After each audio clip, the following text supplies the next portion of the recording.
It's now my pleasure to introduce our Grow Together keynote speaker. Sawdayah Brownlee is a Gullah woman who hails from Detroit, Michigan by way of South Carolina and currently lives in Weeksville, Brooklyn. She is a farmer, educator, cook, sister, daughter, and friend. Sawdayah is an alum of Howard University, where she received her BA in Africana Studies and studied briefly at North Carolina A&T State University in the Agricultural Education Department.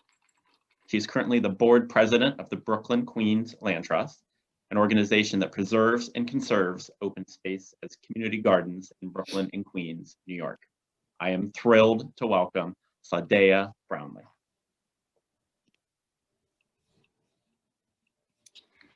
Thank you so much, Bill, for that introduction. I am deeply honored to have been called on by GreenThumb staff and our gardeners here to open up this week celebrating our collective resilience. Part of the beauty of Grow Together is that it's a family reunion. And if you've ever been to a family reunion, you know that there's excitement and joy to be in space together, as well as interpersonal chasms made apparent. Before we move forward, just want to make sure that we are sharing the slide deck.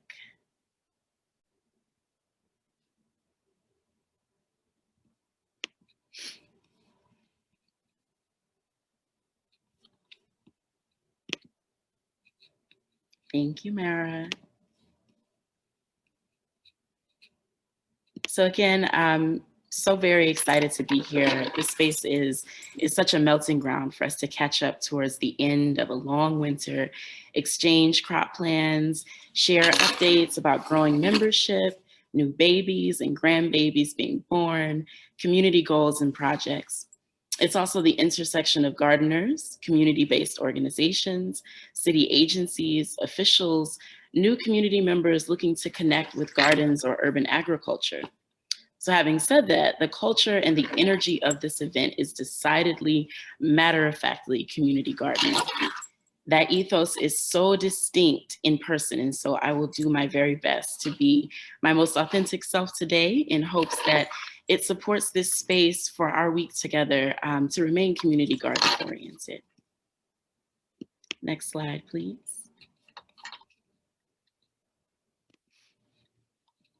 And I just wanted to share a little comic to get us in the spirit of getting ready to start the growing season. Next slide, please. I'd like to begin our time together making space for our individual and collective ancestors, particularly uplifting those who contribute to our well-being, the development and health of our communities, and challenge us to grow into our best selves. I'd like to thank GreenThumb for that acknowledgement of those in our community who've transitioned this past year. May they and may we continue to feel the love that we share, and that our gratitude for the lives that they've lived continue to reverberate. I'm gonna take a few moments for just to breathe and to call on my people to myself. And I invite you to call on yours and put their names in the chat if you feel so moved.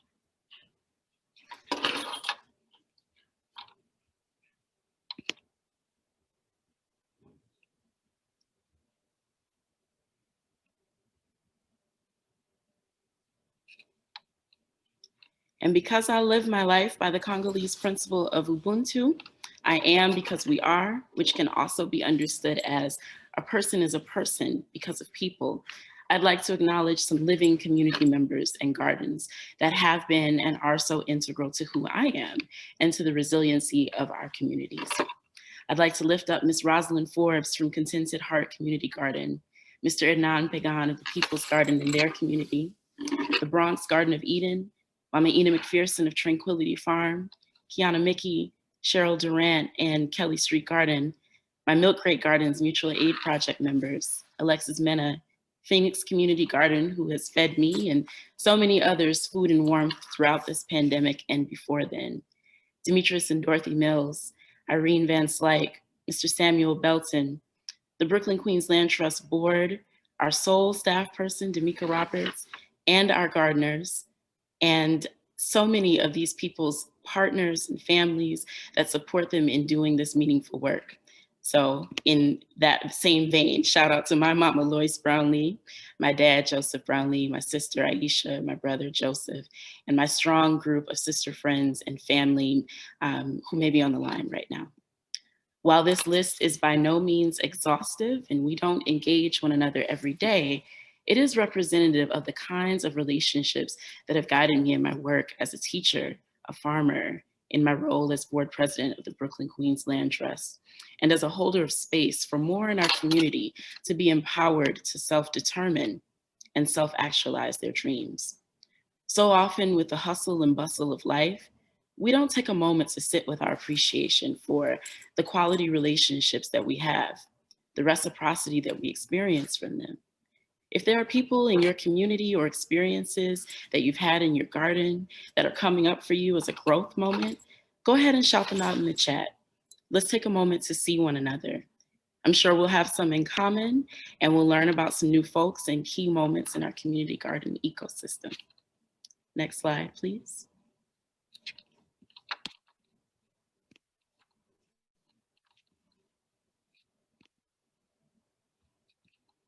Next slide, please.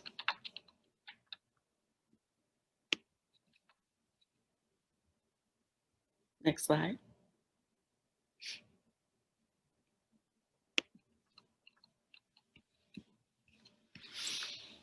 It's so beautiful to see you all in the chat.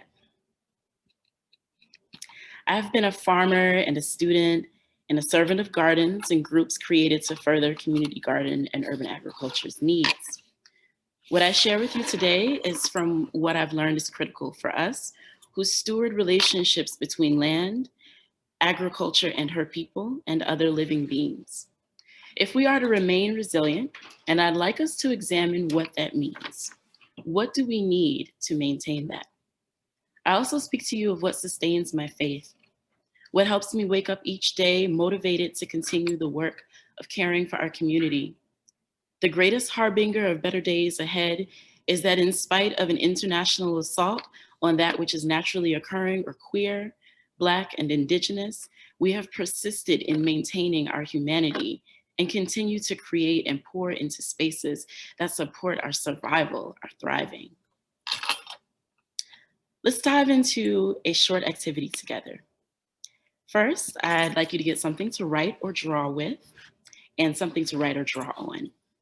We're gonna catch our own wisdom together. Let's return to this word and the conference theme this year of resiliency.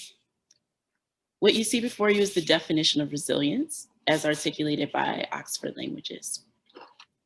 So our first definition is the capacity to recover quickly from difficulties, toughness, the ability of a substance or object to spring back into shape, elasticity. So we're gonna take a few minutes. On your paper or your device, I'd like you to reflect on the following questions. Next slide, please. What does resilience look like in your relationship with yourself and with others? Would you change anything about this definition? And if so, what? I am going to play a little music while we are reflecting on those prompts. And feel free to share your thoughts, anything that's coming up for you in the chat. I'd love to see it.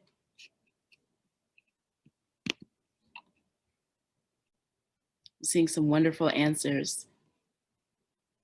Resiliency depends on love and patience, trusting the universe. Listening, sense of humor, forgiveness for imperfections and shortcomings, perseverance, letting go, moving through and onwards. These are wonderful, wonderful. Determination,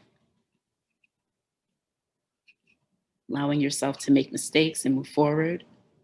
I love that so many of the same words are coming up. And I think that's so important as a community. We're all moving through some difficult times. And so we have to have a sense of solidarity on how we engage with one another. acceptance of oneself and flaws, humility, having a shared language. You all know, I'm just here to reflect back who we are. Thank you. Thank you so much for sharing your thoughts, and keep them coming.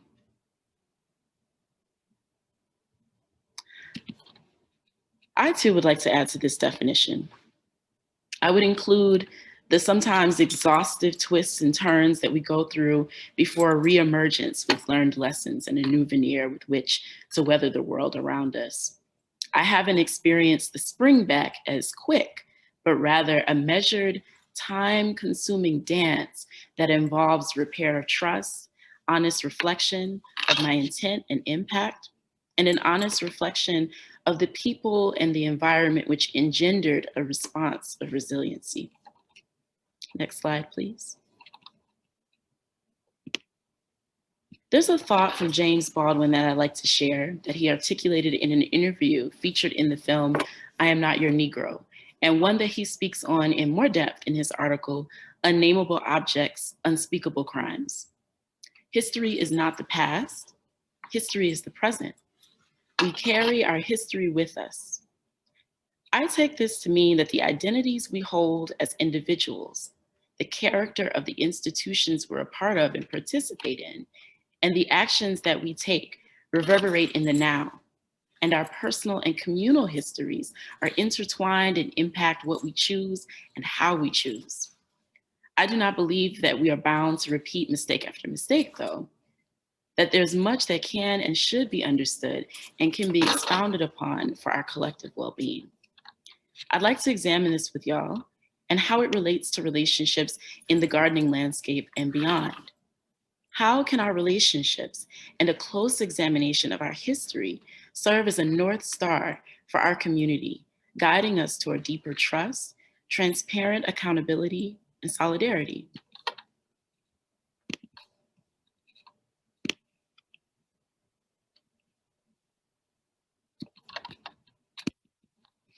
In my role as board president of the Brooklyn Queens Land Trust, I have learned and am still learning how to navigate a web of relationships integral to the survival of the organization. These relationships are part and parcel of BQLT. Gardener, the earth, neighbors, community members, cities, state, federal agencies, and their officials, board members, staff. BQLT's prologue consists of gardeners like many of you who had to build relationships with strangers and navigate a new challenge with established comrades when the brunt of white return to the city, a housing bubble, and a disregard for the grassroots organizing that founded our gardens weighed on our communities. What was the metal of those relationships made of?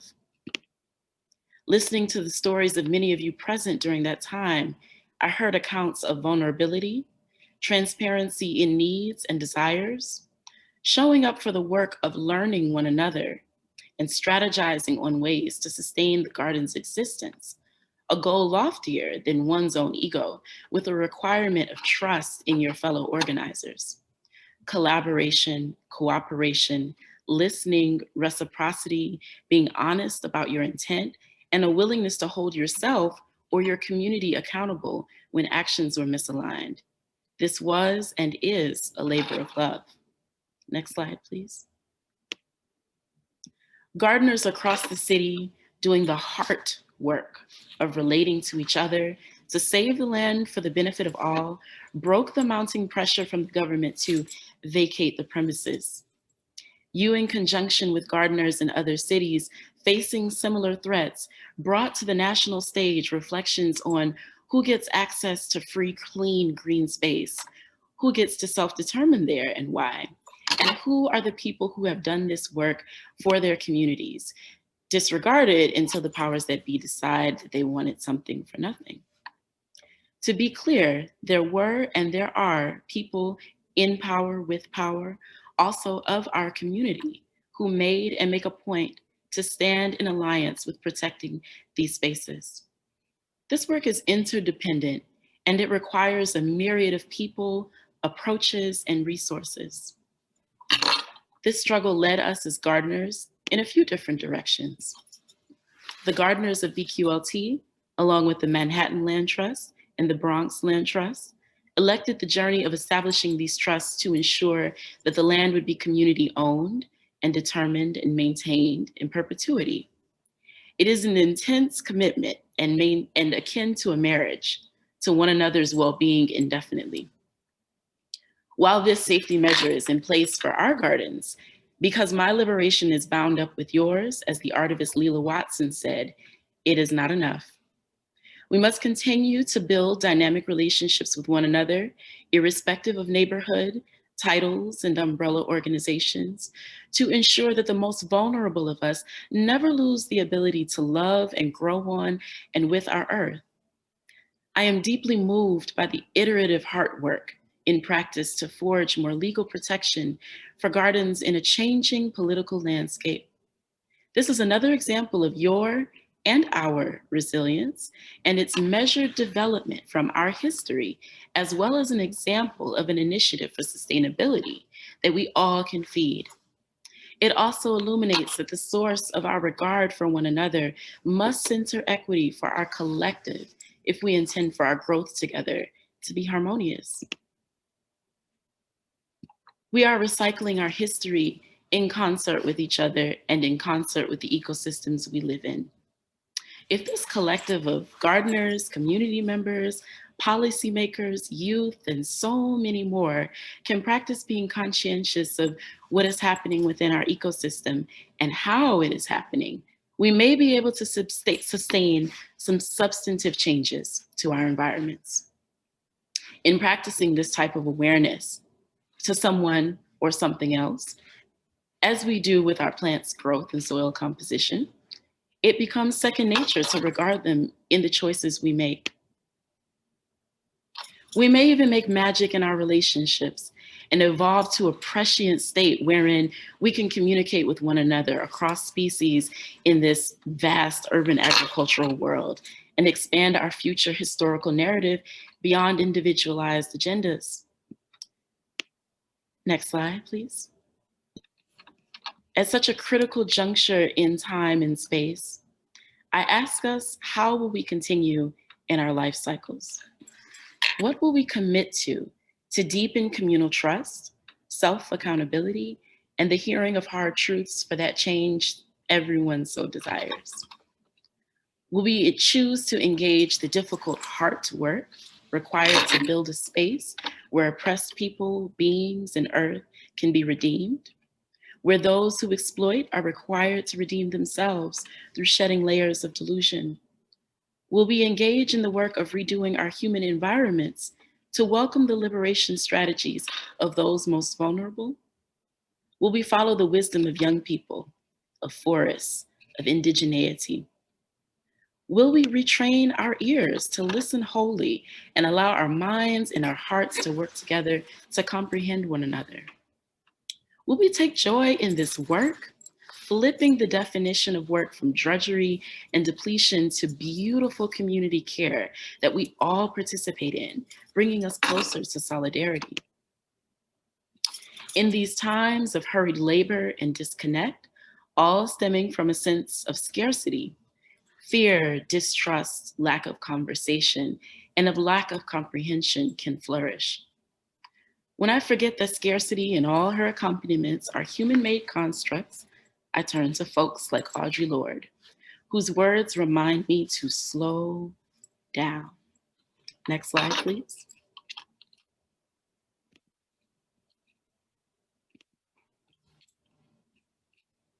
In her essay, The Transformation of Silence into Language and Action, she wrote, "We can learn to work and speak when we are afraid, in the same way we have learned to work and speak when we are tired.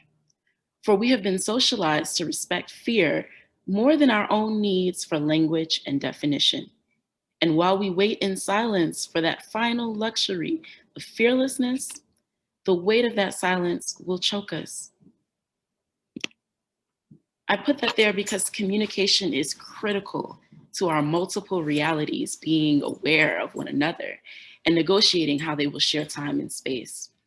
A collective choosing to make the time to ask, to listen, to advocate, to process, and to clarify is critical to building these healthy collaborative relationships that we're meditating on. And how can any one of us, or our agendas, or our gardens, remain resilient without making time for this? The rearing of quality relationships with people I'm aligned with, many of them native New Yorker gardeners, continues to support my growth and what I'm able to contribute to my communities. I hope that during our time together, I was able to reflect back to you all of the parts of who we are and how we as a community have built strong and supportive spaces in spite of a litany of challenges. Let us continue to reflect during this week together of during this week of Grow Together on our personal values, our North Star, and how they can guide us, or what may need to be unlearned as individuals and people in community to more collective work and responsibility for one another, which is a Kwanzaa principle for everyday life. Those are the relationships that bloom collective abundance for an equitable harvest. Next slide, please. To close, I am loving these guidelines on the left side for playing music in a group by Chick Corea, may he rest in peace. They're all so relevant for organizing a collective, but the one that resonates most with me in this moment is create space. Begin, develop, and end phrases with intention. I want to thank you all so much for my time here, for our time together, for your presence. I hope that you enjoy the rest of the day. And I think we're going to transition into a little Q&A, but I'll also be available for the next 15 minutes or so on the Slack channel for more discussion. Thank you.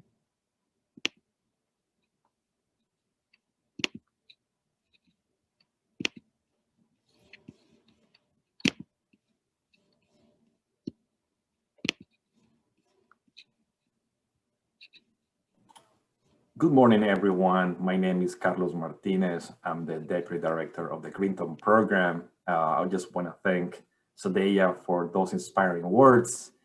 And I welcome all the participants to send us your questions via chat or on Facebook. So Sawdayah, I have a question from a participant about how does your upbringing inform your work as an organizer and educator? That is a great question. I see my mom here. My upbringing is absolutely important to the way that my work is informed.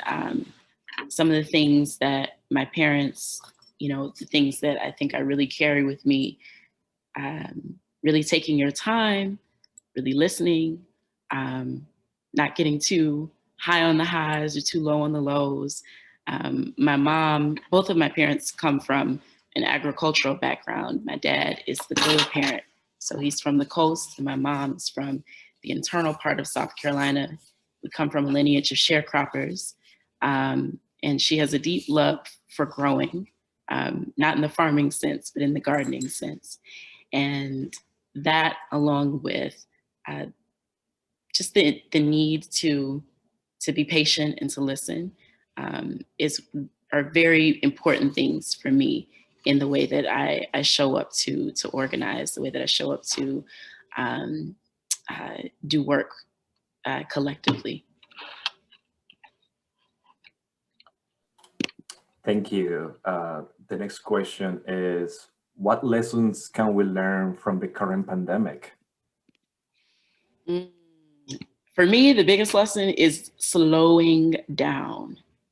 I think that the pandemic, I think that the environment, everything that's happening with climate change, the ways that humans have, or rather industrialization, has negatively impacted our environment, releasing certain things that would have been contained in, within forests or within spaces that we just wouldn't have certain diseases, you know, if we were being more cognizant of the way that we're living in conjunction with the environment. And so I think that what that's telling us is to slow down, as well as to get realigned with the way that the rest of the natural world shows up, as well as takes space for those who they're living in conjunction with. I think there's a call for more balance from the rest of the ecosystems that we're a part of, and I'm trying to really heed that.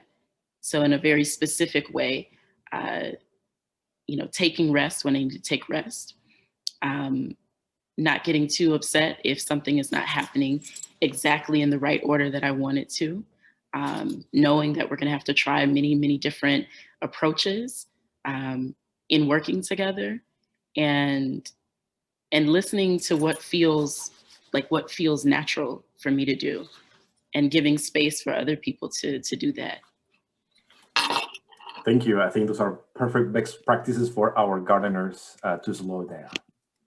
The next question is, what does land stewardship mean to you? Land stewardship to me, whether you're an owner of the land that you're on, or you are you're tending it and someone else has the deed to it, I think stewardship is something. It's a cultural practice that means that you listen to what the earth requires. You listen to the other beings on that earth, and you respond accordingly. It's not a mastering of the space. It's a listening, right? So if we're, for instance, when I'm crop planting, I may want to grow lots and lots of corn. But if the soil is telling me that it's tired, and it's showing me that it's tired because it's not able to hold water, the color is very pale, it's dry, you know, it doesn't hopefully need any type of solid, compact look, you know, the way that we like our soil to look dark and rich, then I shouldn't do that, right? I think stewardship means, it has to mean humility. It has to mean allowing those who have been here for a really, really long time to show us the ways that they need to be cared for. And that's what that is for me, first and foremost. So 2020 was a very difficult year for everyone. Are there any type of inspiring work that you recommend for our gardeners, or for our society, or for our own communities to think and reflect? So I think that will be maybe our last question for the session, and maybe any final words that you want to share with all of us. I think you all said it. You know, I think it's really important to uplift that there is no singular leader in our community. We all have to step into the role of caring for ourselves, first and foremost, and then caring for one another. And everyone in this space, everyone in this room has so much to offer one another. And so I'm going to pull from what you all have said, being patient, making space for mistakes, stepping up and pushing back when you need to.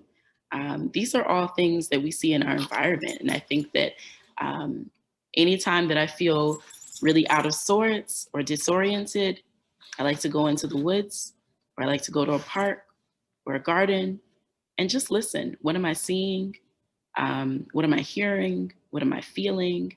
And it sounds like a really philosophical, sometimes like deep in thought thing, but I think if we can, like I said, really retrain ourselves to listen, so that we can hear what our other relatives, our non-human relatives, are doing and saying, and we can put our egos aside and adjust to the ways that we need to, the ways that the rest of our natural world are calling on us to do, I think we'll see some significant change in the way that we relate with one another, as well as the types of institutions that we form, the way that we govern ourselves. I think we can see some differences if we can put that ego aside and really think about what's necessary for the collective to sustain itself.